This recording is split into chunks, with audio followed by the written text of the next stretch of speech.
Welcome to the Working Athlete Podcast. This is the 150th episode on the podcast. 150 weeks of one episode each, non-stop. I can't believe that I am able to do this. It is only possible with the kind of support I got from each and every one of you. So thank you for all the support that you guys are showing us. On the occasion of 150th episode, I thought I will share an interview I have done with Bangalore's cycling mayor and urban mobility activist Sathya Sankaran and his co-host Knerav on their podcast called the OoruLabs. Satya was on this podcast, the Working Athlete podcast, talking about cycling activism and policy, among other things, in episode number 52.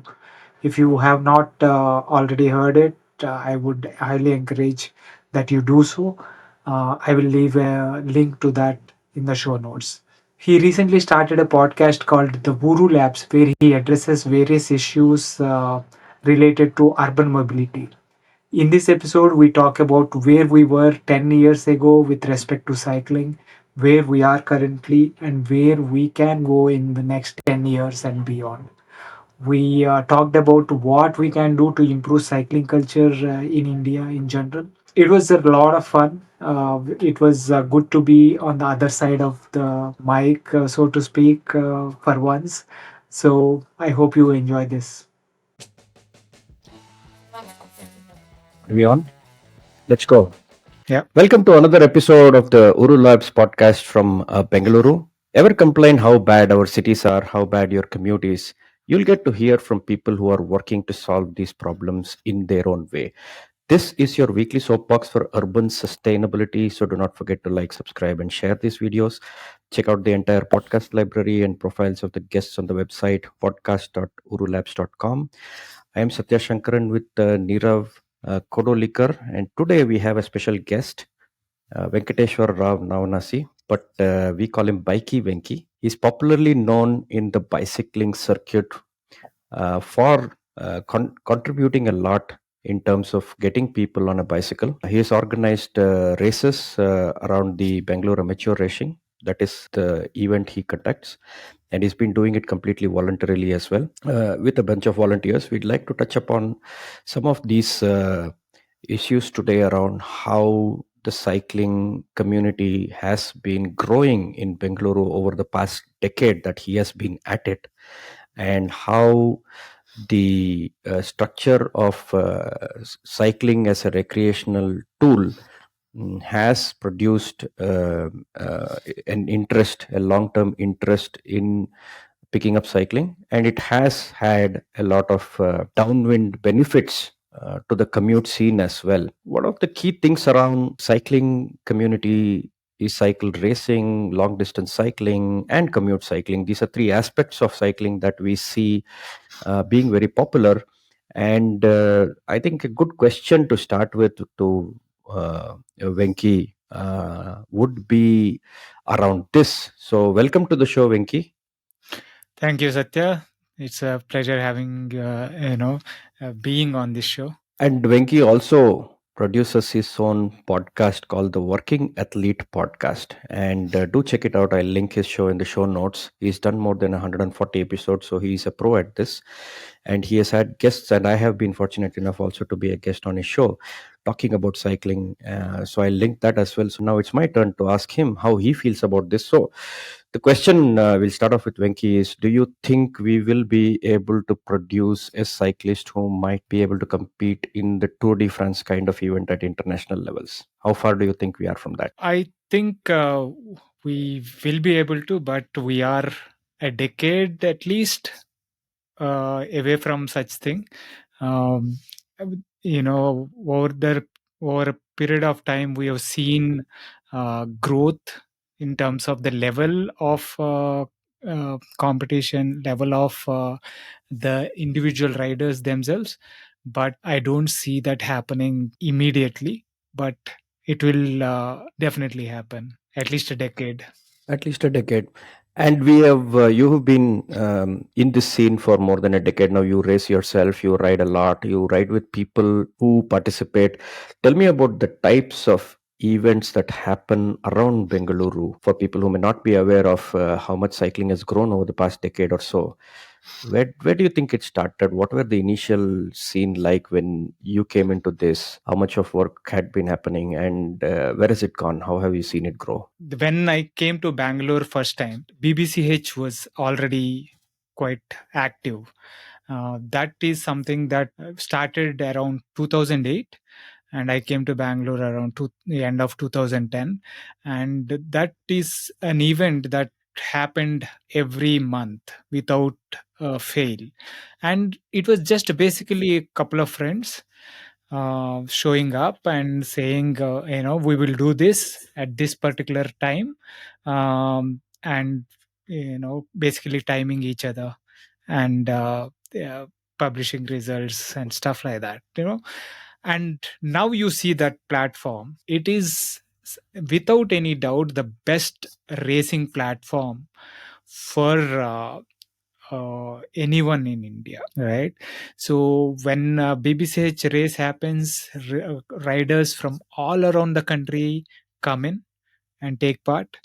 Uh, so that kind of gives it much more, improves its value that much more. So the more the competition, the better the competition, the higher the value of the event also, right? So the standards that it has set uh, contributed to that increase in prestige over a period of time. Now it is simply the best racing platform around. And around that time also is when the brevet scene was Mm. developing, and now you see Bangalore brevets, Bangalore runners, Bangalore brevets is what it is called, I think, is one of the best in the country in organizing one of the toughest racing series, I mean, brevet series all around India, to be honest. So the kind of events they organize, the kind of routes they take, much more challenging. It's not just highways going out and doing 600 kilometers or something like that. It is the challenging routes that they chart, covering, for example, all the climbs around South India and stuff like that. It is really really challenging, and they bring out the best in that kind of riding as well, the brevet riding scene. So these are the couple of platforms that were existing when I entered Bangalore cycling scene. um, and So they just before we move forward, for Yeah. for an audience, the racing versus the brevet, the distinction. Yeah. So racing, we typically are focused on shorter events. It can be a time trial of 20 kilometers to 30 kilometers to 40 kilometers. Time trialing in the sense a person will ride as fast as he can on a set course, and that the person with the least time covering the course in the least time will be the winner, right? And there will be mass start races which will be again on a set course. It can be 100 kilometers, 50 kilometers. The longest race we have in Bangalore with BBCH is 161 kilometers. Bangalore Classic is what we Mm. call, right? And it can be a climbing race like finishing on top of Nandi. But these are all shorter distances. But when it comes to brevets, these are longer endurance events. They are not races, but they are time bound. You are supposed to complete either there is a brevet series called Super Randoner series, which starts with 200 kilometers, 300 kilometers, 400 kilometers, and 600 kilometers. If you are able to complete these rides in a stretch, in a series, you are awarded Super Randoner title. Although these are not races, these are time bound. Each of these rides have time time cutoffs, as in you have to finish this ride in a certain amount of time. 200 kilometers might be 20 hours. I'm not too sure about the time cutoffs, but they're very relaxed time cuts. You, if you are able to roughly ride at 15 kilometers per hour or something like that, you should be able to complete the ride. But completing a ride like that, like say 600 or 1000, requires a different kind of mindset when compared to racing.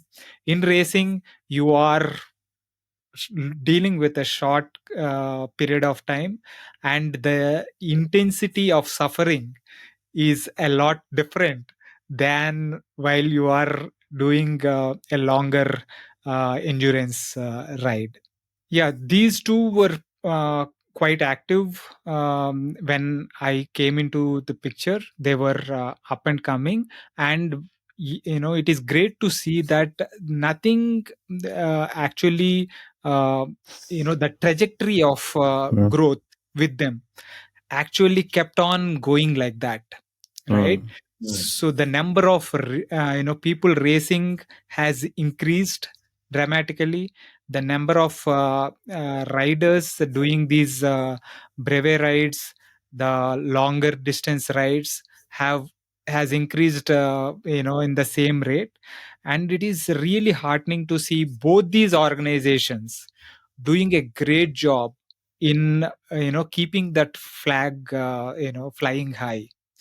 And it's actually, I feel very proud to be actually contributing a little towards that scene, be it volunteering at bbch when I'm not actually racing, and also bringing in a similar racing platform like Bangalore amateur racing, which we started in 2013, and this year we have completed 10 years with bar. Mm. It is, this is something, it is, I consider Bangalore amateur racing as a kind of gateway drug for cycle racing, because I tell people, I entice people with a cake at the end of the race, right? So that's the drug I'm giving them, say, to experience racing. I say, we when we started Bangalore amateur racing, we said, we don't want to keep, we want to keep it free, but don't want to keep it free, right? Because people don't value things that come for free. So we said, okay, 20 rupees is the registration, right? And that's how that continued until we faced an issue where 20 rupees, finding that change has become a bit of an issue. So we made it 50 bucks, right? Mm. And, so that is how it kind of continues even today. 50 bucks is the registration, and there are no prizes, there are no medals, no completion certificates, and nothing like that. The podium winners will get the first piece of cake, Mm. and the same cake is given to everyone else as well, right? That has been the tradition with bar Bangalore amateur racing. And that these are the small things that keep the community prospering and growing, right? So and events like Tour of Nilgiris, Tour of Karnataka, the Great Malnad Challenge, Mm. all these also contribute a lot towards the people having a goal, that they can aspire to and train towards, right? So all these events, be it breves, be it the bbch races, bar races, be it these multi-day events like Tour of Nilgiris, Tour of Karnataka, the Great Malnad Challenge, all these actually become aspirational events that get people out the door and Mm. ride, right? train towards. When I signed up, for example, when I signed up for a tour of Nilgiris for the Mm, first time in 2011, mm, that is something that captivated my imagination, right? That, thinking of riding 800 kilometers, 900 kilometers in 7 days mm, through the hills in Ooty, through the Nilgiris, has kind of, captivated my imagination so much and also scared me so much that mm, I ended up riding some 11,000 kilometers in 6 months leading up to that event, and lost 10 kgs in the process, mhm, so that I could actually, when I went to the event, it was not as hard as I imagined it to be, because I ridden and trained so much for it, because it inspired me so much. So these are the things, having these events, be it BBCH, bar, all, or TFN, and all these events are really important to, for the cyclists, uh, mm. to kind of act as a, um, aspirational events to train for and ride towards. It's amazing how it motivates people. It's helps people set goals. Yeah. It helps you get out, and these are organized in a way that it lets you participate as well, regardless of how much experience you have. You can get out there, like you said, get a piece of the cake as well, and get to participate. And I found that the community is so encouraging that even if you don't have prior experience, you can just jump in there and ask questions, and they help you out, and you guys help others out in saying it doesn't matter what kind of a bicycle you have, come and try it out, come and let's ride. Nirav, you've been racing in some of these BBCH and other things. Before coming to these races, as someone who has moved to Bangalore very recently, and I'm from Goa for the viewers, one thing I've always known about Bangalore over the years is that Bangalore has a very strong racing culture, and this is something that was always known and taken as like common knowledge over the years. Actually, with that regard, I want to ask Venky that. How would you go about replicating a similar model or replicating the same culture elsewhere? Because I see that that's what's required to really foster a culture of racing, to foster a culture of competitive events that aren't necessarily restricted to one particular category of cycling. Because if you look, as you said, if you look at Bangalore, we have competitive racing, we have brevets as well. But if you compare that to any other city, I mean, historically, now we might see that Goa also has a strong racing culture. I see a few cities that are either only racing or only brevets or nothing at all. So, in your opinion, how would you go about replicating the same culture elsewhere? If you look at it, even in Bangalore, it is Mhm. just a few individuals coming together and starting it, right? Yeah. There is no big organization behind any of this. It is one or two guys kickstarting it, and in case of Bangalore, in case of say BBCH or Bangalore Randoneers, uh, an organization of volunteers forming around it, right? Or around what is already kickstarted by one or two individuals. And that is what is needed to replicate it anywhere else, because there are no government bodies that are going to do it for us. It is not a priority. There are no sports bodies that are inclined to cater to the amateurs. There are going to be some, one of events that are centered around nationals, to kind of cater to select riders for nationals. There will be state selections, there will be district selections. In most cases it's just state selections that are going to organize one event per year, right? So that is not going to help anyone at all. If you need strong cyclists, strong culture, you need events that are very consistent and defined in the calendar throughout. Then the more you race, the better you become, right? The more you train, the better you become.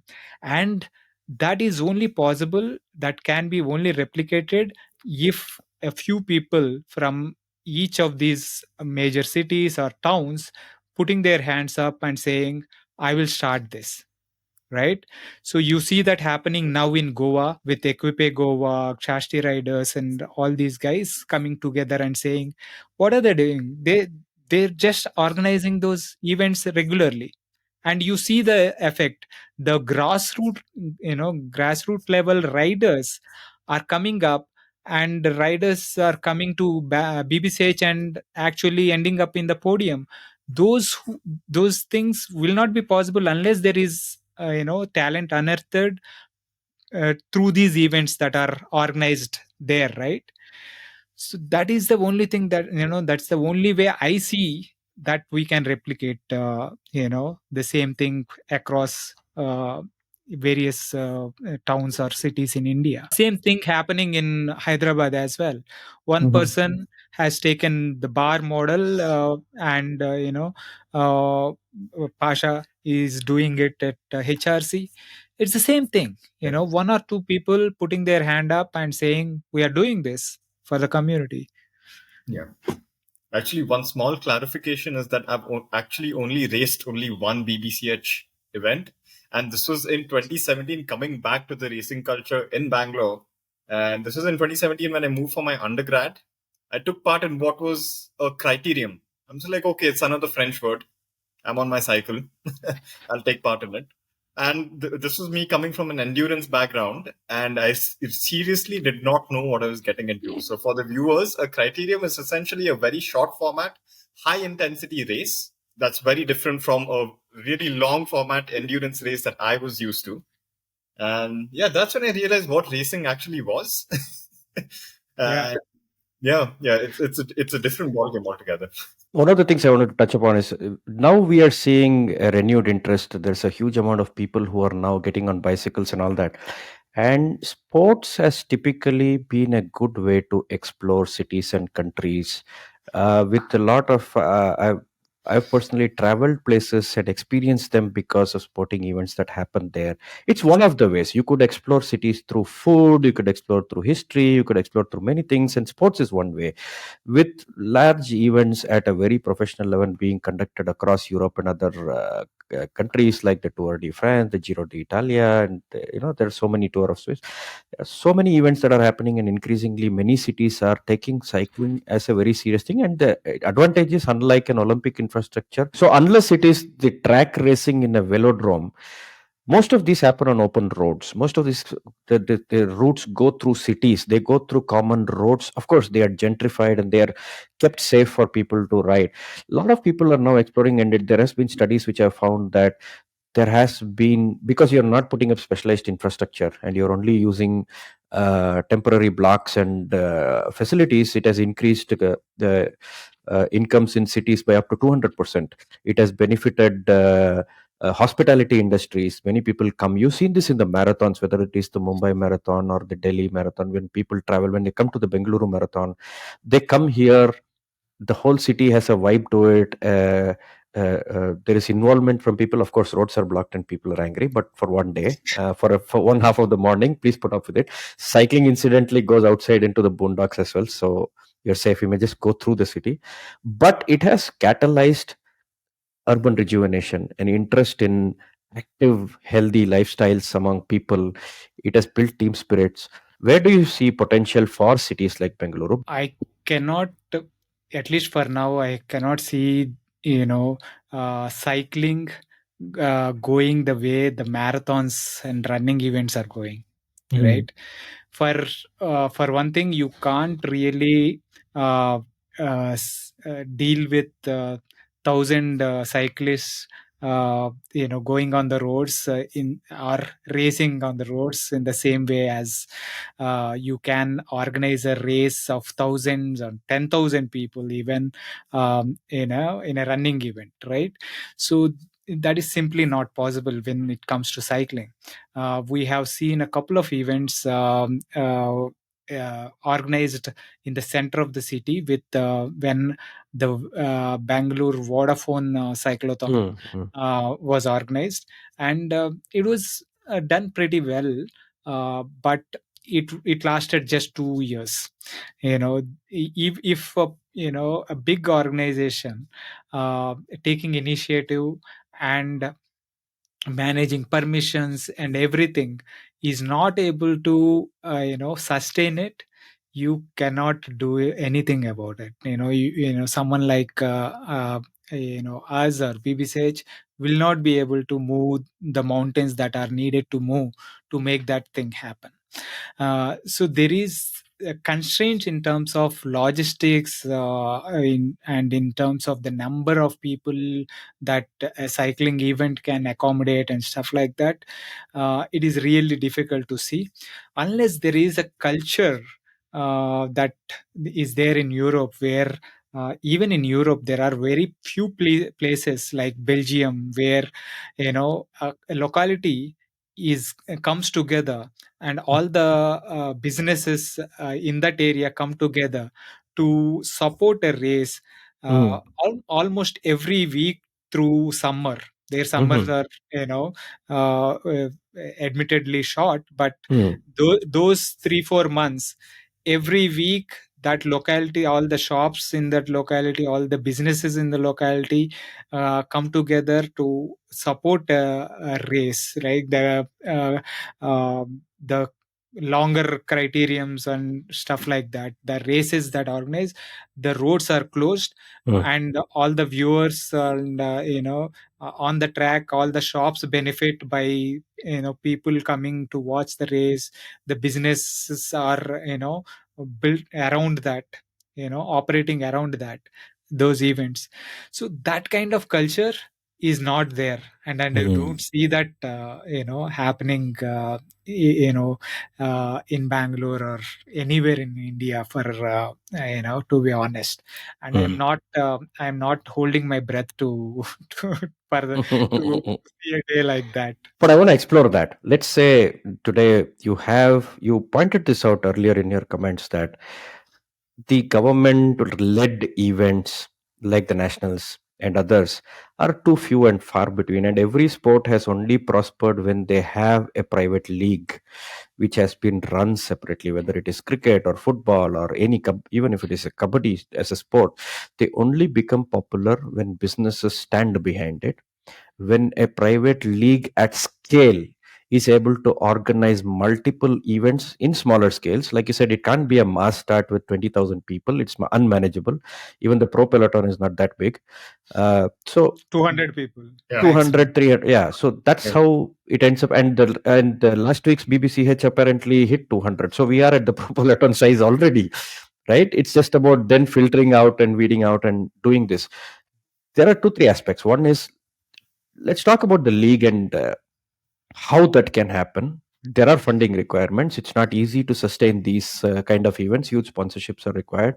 Massive amounts of support is required, and we should use this opportunity to call out to people to support these things, right? And that's what we are expecting to do, is catalyze these things for the larger good, because they have the culture of cycling is not magically going to appear, right? I mean, you've seen it. What kind of a support can not organizing again another bureaucratic entity which puts more spokes in the wheel than you need?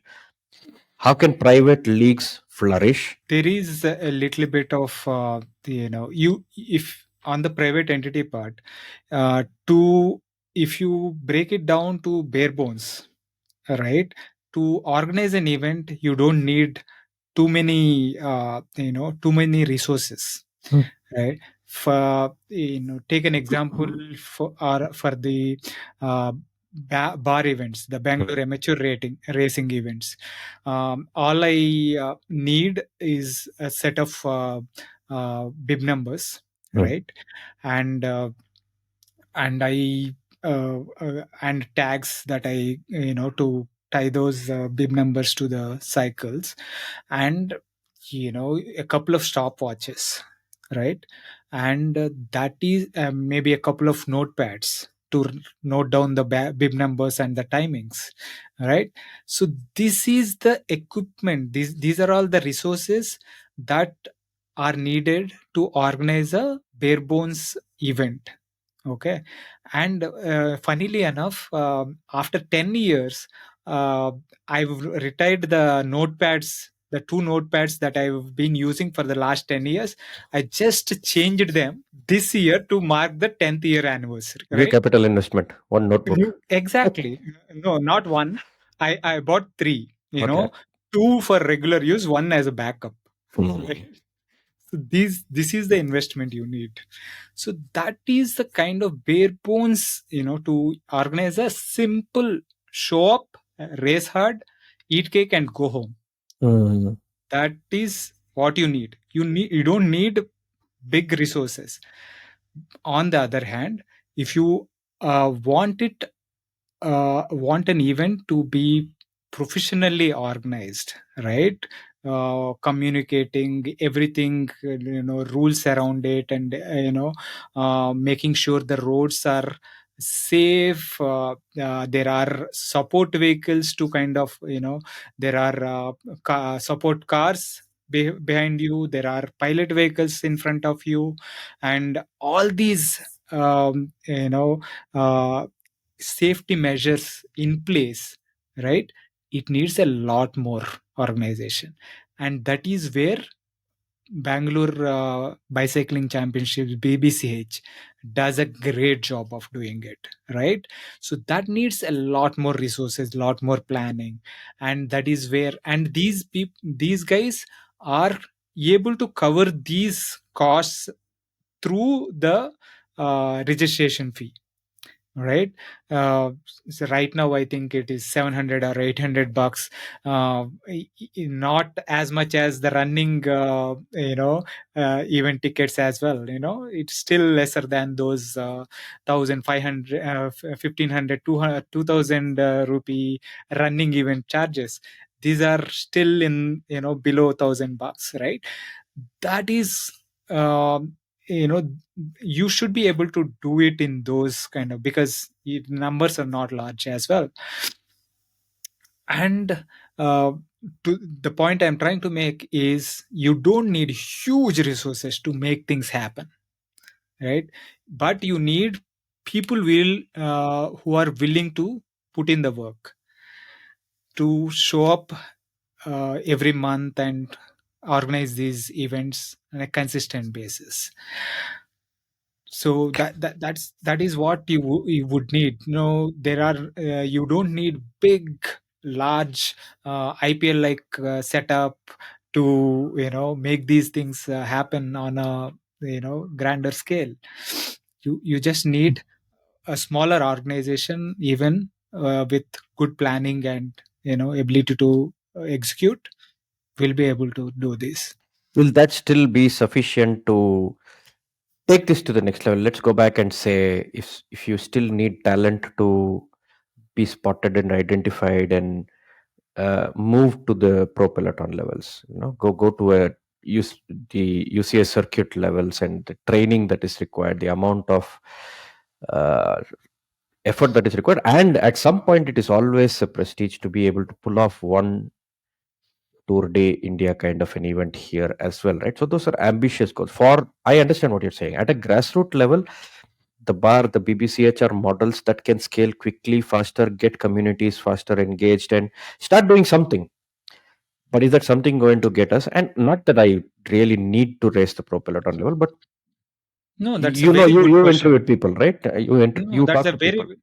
that is a very good question. See, when you, I think it is all a numbers game, right? Mhm. Why do you see so many good cyclists coming out of, say, Belgium or Mm, France? Because they have been doing this for hundreds of years, mhm, right? I mean, maybe not hundreds of years, but just definitely multiple decades, right? mm, mm, More than hundreds of 100 years, right? mm, That, and what is it that they are doing? They are having not just one city or one town, having a few races.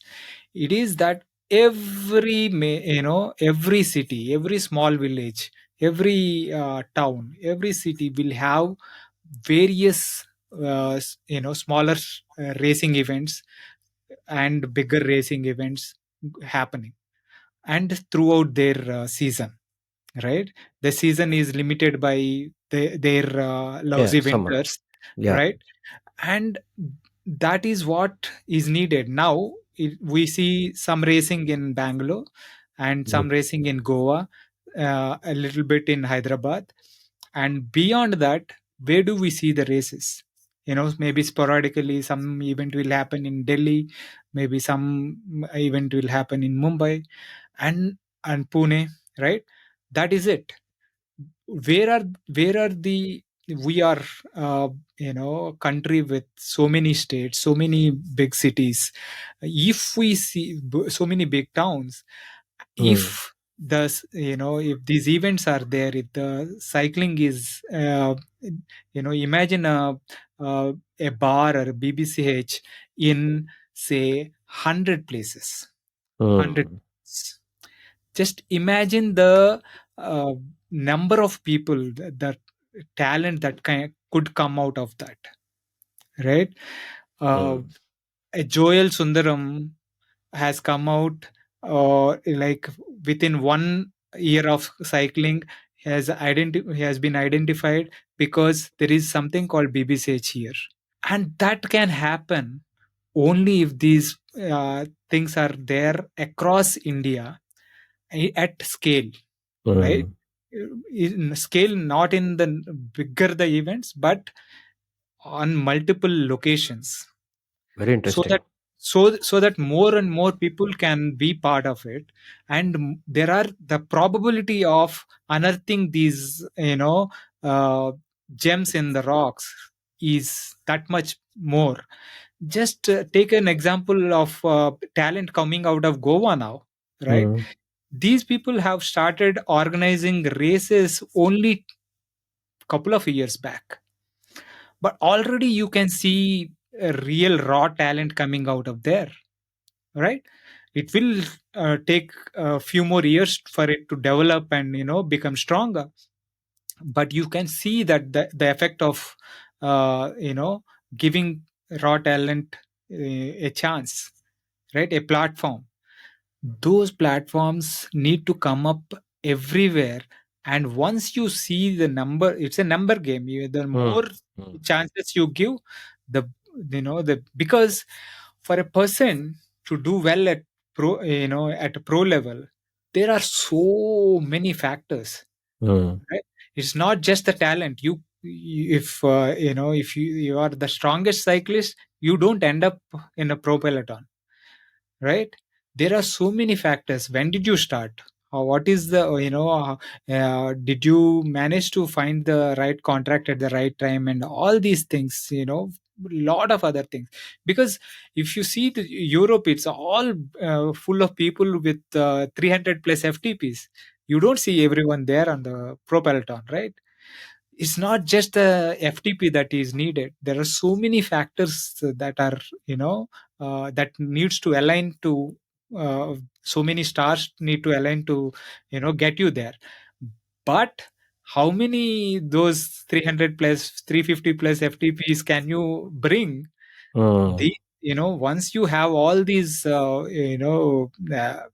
events and platforms across India coming up to give this raw talent a chance to flourish, only then can this thing can happen to a higher level. It's a very useful point. When we think of scale, to go back and answer Nero's question, was you are saying it's not about the amount of money you pump in and make grand events. It's about the small bars that can happen in 100 different places, which have Absolutely. low friction of low barrier to start.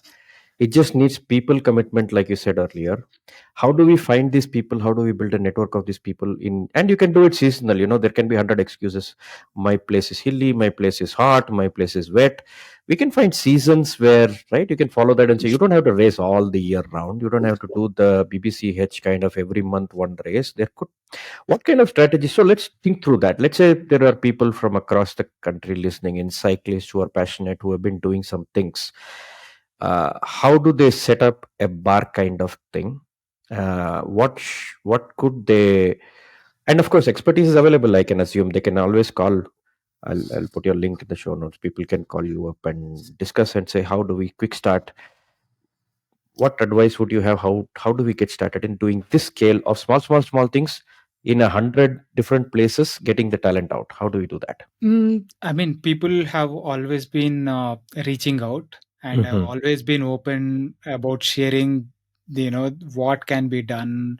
Eh, See, yeah, like I said, all you need is a couple of stopwatches and a couple of notepads and a couple of pens. Don't forget the pens because you need them to write, right? And the And cake. And I was just going to cake say is that. not, no one is going to expect a cake, right? It is a bonus thing. Don't Yeah. worry about the cake also, right? And you need a road that is going up and going, up and down. That is it, and we We- have plenty of that, yeah, we make a lot right? of them. We make a lot of them, even with potholes, without potholes, we make a lot of them, right? So just get started with organizing a simple time trial, right? Mm. Start off people with 1 minute gaps or 30-second gaps, and start timing them. Go to the other side of the road and start timing the end timings, and you have it. Nowadays there are, with the apps like Strava, you don't even need to do the math yourself, right? Everyone, if is using Strava, it is there for everyone to see, and it will give you the rankings as well, right? It Mm. is so simple. It is not at all hard to organize a simple race. That's it. You don't need to start with organizing a 100-kilometer road race. Mm. Start with organizing a simple time trial, and Okay. you know Mm. if go a little bit further and say team time trial of 2 or 3 people, so that they can practice riding together, riding in pace line, so that their skills also improve, right? Mm. These are very a couple of simple events that anyone can start with. And then you can think of mass start races and stuff like that once you get used to this, right? Once people are well versed with these kind of things, you can start, when people are used to riding in pace lines and all this, you can start thinking about road races and mass start races. That's so well put, because I think, I mean, even Satya could probably attest to this. As somebody who works in the realm of urban governance and wants to further effective urban governance, I wish that some of the racing enthusiasm rubbed off on those who commute to work on a cycle, and those who commute to work on a cycle also tried racing, also tried competitive events, so that cycling as a whole sort of permeates more into our social fabric as something that is normal. That's something that you don't bat an eye at. If somebody decides to cycle to work, that's normal. If somebody is racing on the weekends, that's also normal. So then, if we can get to that point, that cycling becomes normal and not something out of the ordinary, and seeing somebody in lycra like it really shouldn't matter, then maybe hopefully we can start promoting effective talent and just managing that at different levels through different leagues, as you said, throughout Hmm. the country. And that's sort of like the ultimate hope, I guess. Yeah, I mean, when you say normal, when anything starts, it is going to be abnormal, right? Yeah. When I started commuting back in 2008, everyone in my apartment was looking like, "What are you going to go to office on a cycle?" Oh I God. was in Hyderabad at that time, going to I was working in high tech city, and uh, what, are you going to high tech city on a cycle? So I said, yeah. I didn't care to explain anything, but after a few months, the same people who were like surprised and were like jaw dropped, and I was like, "Hmm, that's nice, you're doing well." So they people come around, you do what is needed, and you keep doing, they will it becomes normal as you keep doing it. is what my what my point is. Yeah. Now if you see in a city like Bangalore, it is normal because you there are so many people doing it, right? Yeah. That is the only way to make things normal. Keep doing it, keep doing it often, and let people see and learn. There are challenges to that as well, right? I mean, there are lots of things that we can say is wrong with the city to help us cycle around. And Mm. you and the people you are familiar with have all used bicycles in the toughest of conditions. There's always a controversy around, like, this is not the perfect condition for me to cycle. I need this, I need that, I need all these things to line up, and the stars, everything to line up for me to go to the corner on a bicycle. So how do you overcome? What have you seen any interesting stories around that? Because your personal journey also is useful, because for you it has become what cycle lane, it doesn't matter, Yeah. right? Yeah, I mean, it is like a chicken and egg story. It Mhm. becomes, right? Unless the conditions are perfect, I won't start, right? Or then unless there are enough people doing it, the conditions won't improve, Correct. right? So unless there are enough people using the cycles, on the roads, we can't really ask for any infrastructure.